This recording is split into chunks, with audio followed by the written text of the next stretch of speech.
Today we're going to be making some soft set honey, also known as creamed honey. It has a wonderful smooth texture. When you bite into it, it's like eating a soft fudge. Now in this bucket here is about 10 kilos of honey that I harvested back in May this year. The honey in this bucket will be made up of nectar from flowers that were flowering all the way from around March till May. But look at it. It doesn't look particularly appetizing.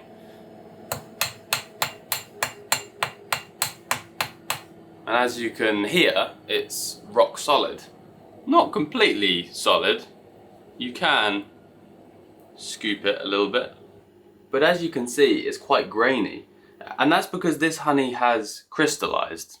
Crystallization is a process which naturally happens in honey. Because within this honey, there are a couple of different sugars. There's glucose and fructose. And depending on the ratio between those two types of sugar, the honey will crystallize, turn to solid at different rates. So honey with high glucose amounts crystallize more readily. So for example, oilseed rape honey, you know those yellow fields that you see in the spring, honey that comes from those crops has a high glucose amount, so it crystallizes so quick. On the other end of the spectrum, you've got borage honey. Borage takes so long to crystallize. So to put it simply, different types of honey turn solid at different rates. Now this honey that I harvested from the spring turned solid in about 2 months. So I believe it is probably from a general mix of different flowers. There's definitely some brassica crop in there because there was a field of yellow flowers nearby, but there's also probably lots of other stuff mixed in.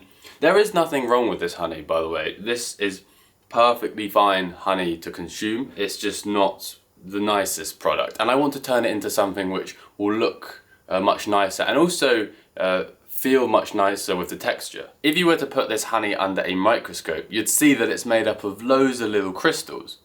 Now the reason that honey like this, when you put it in your mouth, doesn't feel smooth is because of those crystals. But we can turn it into a softer honey, soft set honey, if we break down those crystals. It's all to do with the size of the crystal structure. So we've got to turn these big crystals into tiny crystals so that when we put it in our mouth, we don't feel any of those crystals. It's not bad. The taste of the honey is still there. It's delicious. But when you're eating it, you can almost hear, as the crystals are passing through your mouth, little bits of crunchiness. Some honey, when it crystallizes, will form large granules.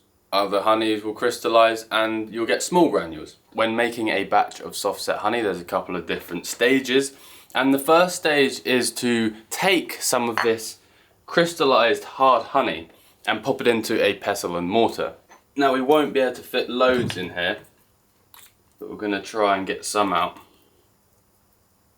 We've got about 150-200 grams of the honey inside the pestle and mortar, and just in a moment we're going to start bashing this and breaking down that crystal size. But another important step of this process is to take the rest of this bucket of solid honey and turn it into liquid honey. What we want to achieve with this is to actually reset the honey, turn it back into completely runny honey. And we do that by heating it up a little. But before we go any further, I'd like to take a brief moment to introduce Opera, who are the sponsor of this video. Opera is a web browser that allows you to multitask. If you're anything like me, you'll have hundreds of different tabs open at a time whilst researching for various projects, and you won't be able to find the one that you're actually looking for. And Opera makes this all incredibly easy in a few different ways. Firstly, you can make tab islands where all your tabs about a certain topic can be categorized together. Sometimes I have 30 or more tabs open at a time, which is where the tab traces feature comes in really handy, where a dark line appears under the most recently visited tabs. Now, the most recently viewed tabs have a darker line, the older viewed tabs have a lighter line, so you can look between these and work out what ones you're currently using. Now, listening to music has always been important to me when I'm doing work on my computer, And with Opera, I have an easy shortcut to my Spotify player without leaving the current tab that I'm on. There are 7 different streaming services that you can choose from. And another pretty cool thing is that you can have music playing in the background. And if I want to watch another video, the music will automatically cut out and come back in when I start and stop watching the YouTube video.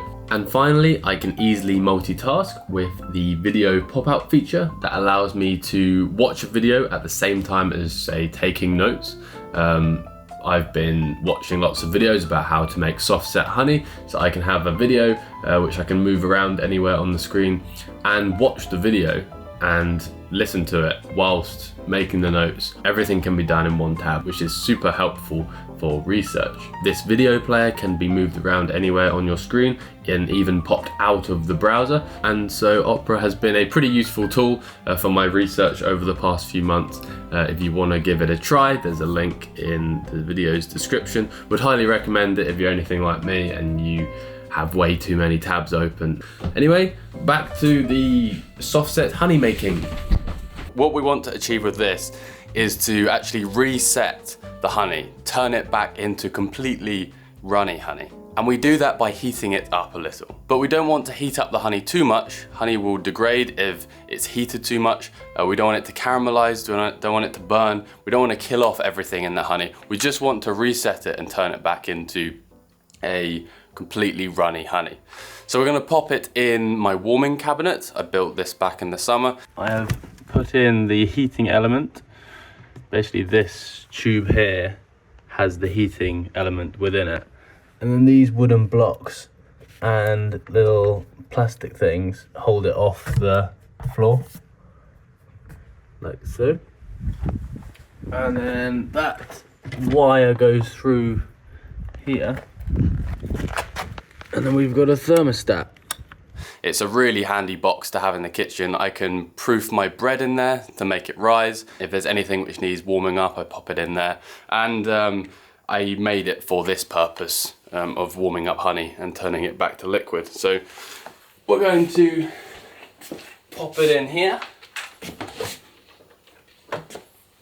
And then we just flick the switch on. I'm going to heat the warming cabinet up to about 45-50 degrees, and then it will take about 24 hours for the honey to decrystallize completely. I'll give it a couple of stirs in between to make sure it's all evenly mixed and evenly warmed. But yeah, so now we're going to wait for that to decrystallize and start bashing the honey in the pestle and mortar. So take note of how this honey looks currently, because it will change an awful lot over the next hour or so. But this is the hardest part of making soft set honey, like the hardest physical work. Because the aim here is to break down the crystal size. That's all we're trying to do. We're trying to make it as fine as possible.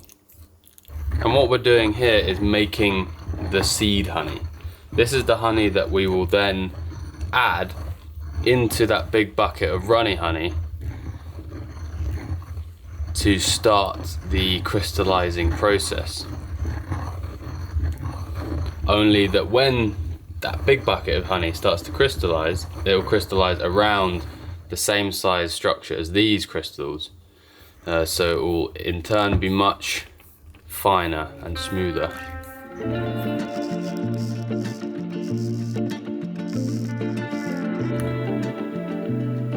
So after about 10 minutes, we can see that we are making some progress, but we're nowhere near there yet. When I did this before, it took me about an hour and a half of mixing. So yeah, it's pretty labor intensive, this first step, but after that it gets much easier.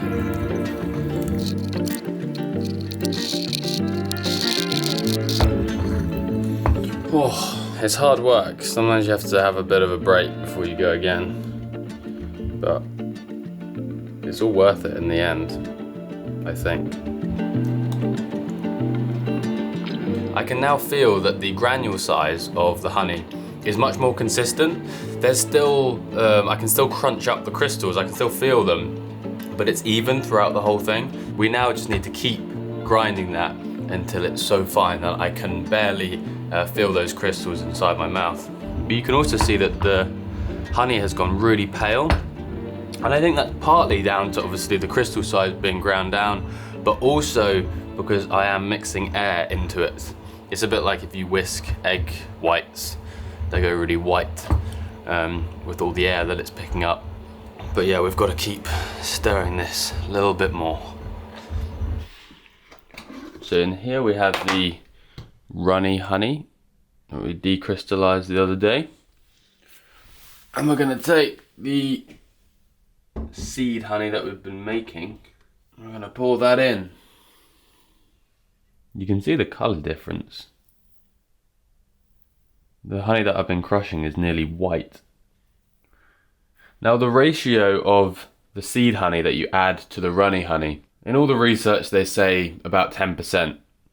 Apparently it doesn't matter too much if it's a little bit less, but if you want things to speed up and happen quicker, you should always add more if you can. Because the thing that we have now got to wait for is that runny honey to crystallize around the structure of the already crystallized honey that we've crushed up. And obviously if there's more of it, that will happen quicker. And then we can give it a mix.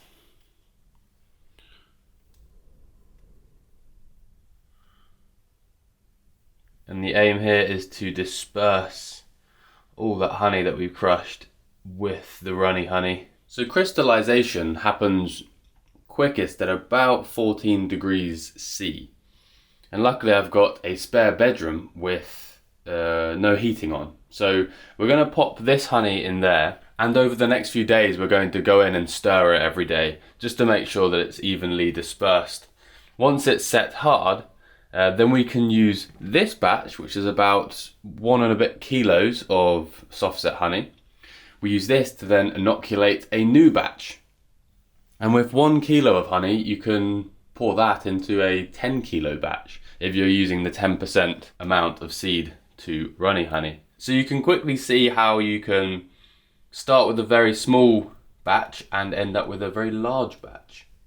Lid goes on. I'm going to pop that in the cold room and give it another mix tomorrow, probably the next day as well. Then I'll leave it until it sets. In the meantime, I melted down a couple more buckets of crystallized honey in the warming box. The plan is to turn all of this into soft set honey as well. I give it a few stirs whilst warming it up just to mix up the honey, because the honey on the outside will obviously decrystallize quicker because it's closer to the heat source. So by mixing it, it just speeds up and allows the whole bucket to become decrystallized. And a few days later, the small bucket of soft set honey had set firm and now has a smooth consistency. I actually repeated this whole process a couple of times, so we've built up the amount of the seed honey that we have, and now we have about 3 kilograms of the soft set seed honey.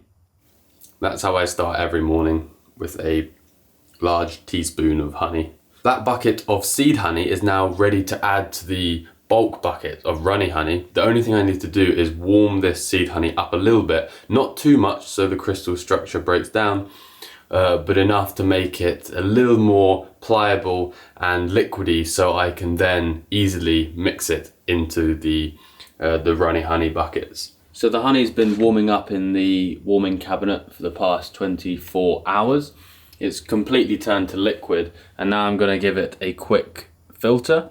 This is a 350 micron cone filter. The cone filters are really helpful because gravity is pushing the honey down and pushing it all onto one specific point, allowing it to all go through. If the filter is flat and the weight is being spread around, it just doesn't go through the filter as well.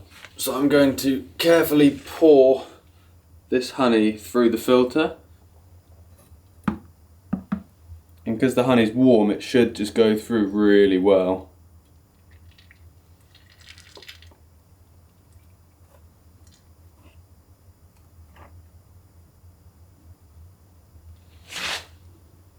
And then I can just rest the bucket up there to drain the honey out.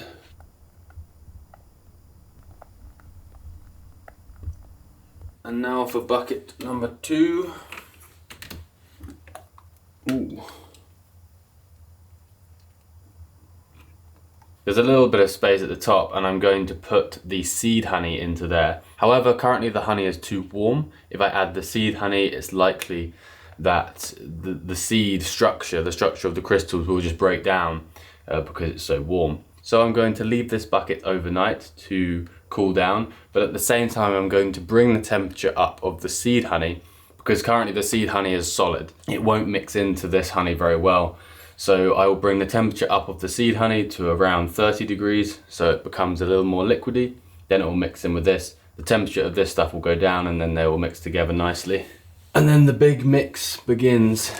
So now the bucket of seed honey is going into the warmer. I'll warm that up for the next few hours, just overnight. I'll wake up early tomorrow morning and then mix these two things together.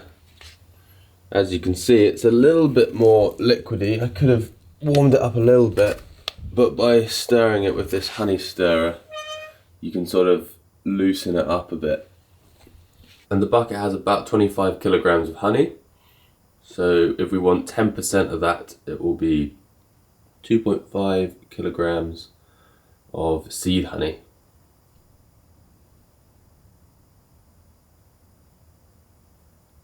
Then we're going to get the drill in and start moving.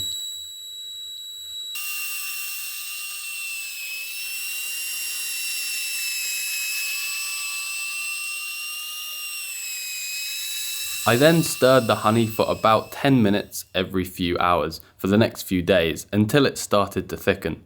It's a bit of a race against time because I have to jar it up before it gets too thick. My large bucket, which I use for bottling honey, it doesn't fit in my warming cabinet, so I have to just do this before it sets solid. The bucket is left for about 24 hours to let the bubbles rise to the surface before jarring it up. It's so nice to finally have an area dedicated for my honey production stuff. I've got everything set out, clean jar lids, clean jars, they've been for a hot wash in the dishwasher. And then I've got the full bucket of honey that I'm going to put into jars today. It's lifted up a little bit and I've left it overnight for all the bubbles to come out of the honey. There will still be some smaller bubbles in the honey. Most of the large ones will have come to the top. And then under the honey gate, I've got weighing scales. These jars are 8 ounce, 227 gram honey jars. I'm probably gonna fill them to more like 230, 240 grams because otherwise they won't be quite full. So we're gonna fill all these jars up, get lids on them, and yeah, then they're nearly ready for selling. First one, here we go. I'm hoping the honey isn't too thick.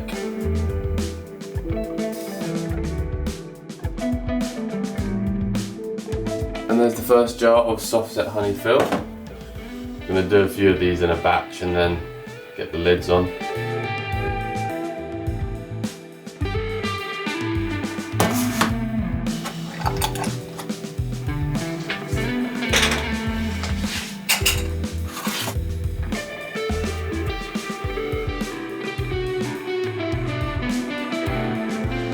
So as you can see, this honey is still pretty liquidy, and that's because the setting process hasn't happened just yet.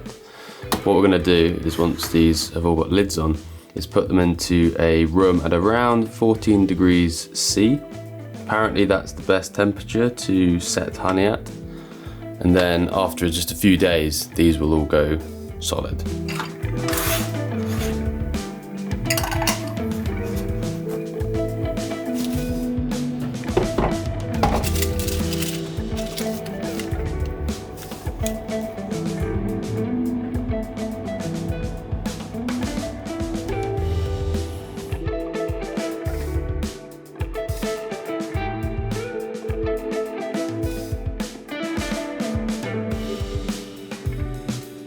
And we finally have our soft set honey jar labelled up and ready to sell and ready to eat. And I'm just gonna try a spoon of it on its own.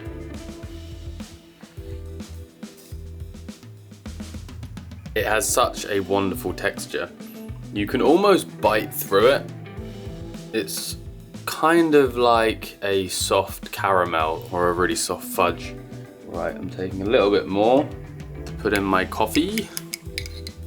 And I've just spent this morning baking some bread. This is my sourdough loaf. A little bit wonky shaped, but looks very tasty. Gonna cut into that, cover it with some butter and some honey, and enjoy the fruits of my labor. Honey is so great, it's so versatile.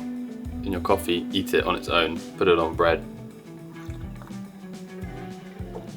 Fantastic thing to have.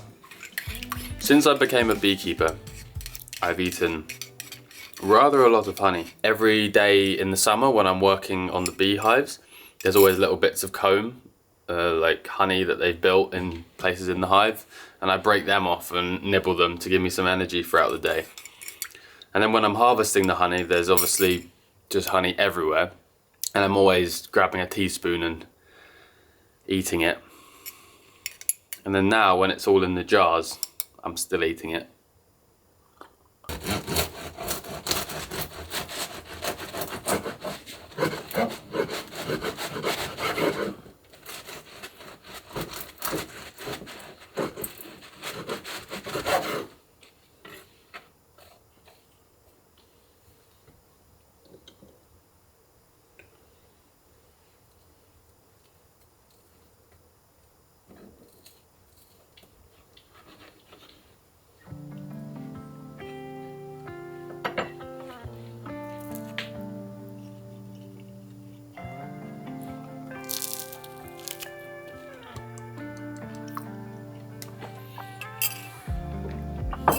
Taste test done. I'm obviously biased and I'm gonna give it a 10 out of 10 review.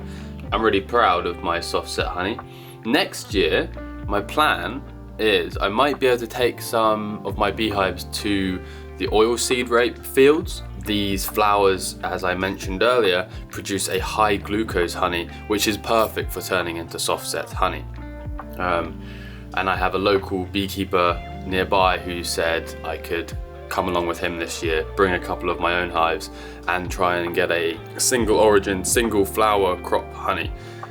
So that would be a fun project. But for now I'm going to try and sell all my jars of soft set honey. I apologize if when you look at my website it's already sold out. But I appreciate everyone who has watched this video and has watched my beekeeping videos over the past few years, and everyone who has tried my honey. Thank you for the support, and yeah, I'm excited for next season. Obviously I'm living in a different house. I might have some beehives in the garden, might even have another apiary nearby. So we're going to keep expanding the beekeeping project to try and supply some of the demand, and obviously I'm really working towards doing some farmers markets where I can sell the honey to people in person, because I think that's kind of the ultimate way of selling the produce. Since making my first batch of soft set honey, I have been learning a few better ways to make it, and it's a bit annoying because I sold a batch of my soft set honey and then a few weeks later I figured out a slightly better way to make it. It's not that the original batch wasn't any good, it was still perfectly fine. It just didn't have the consistency which I was after. So for example, my first batch, and it does scoop out the jar nicely, and you could very easily put that on some toast or whatever. And the way I made this was how you've just seen, by mixing the honey, pouring it into jars and then leaving it to set. However, I did an experiment where I left a load of honey in the bucket to go hard, and then after it had gone hard, I then warmed it up a little and then mixed it through. So if you imagine, the crystals would have formed, and they're in quite a strong structure. They're being held together throughout the jar. So when I came in after a couple of weeks after it had set and mixed it, it broke down those crystals again. And so we have a honey now which is way more creamy. It's a more liquidy, soft texture that you can sort of spoon out the jar. But I think that is more what I'm after. It definitely has a nicer mouthfeel. Look at that. So that's really, really soft honey now.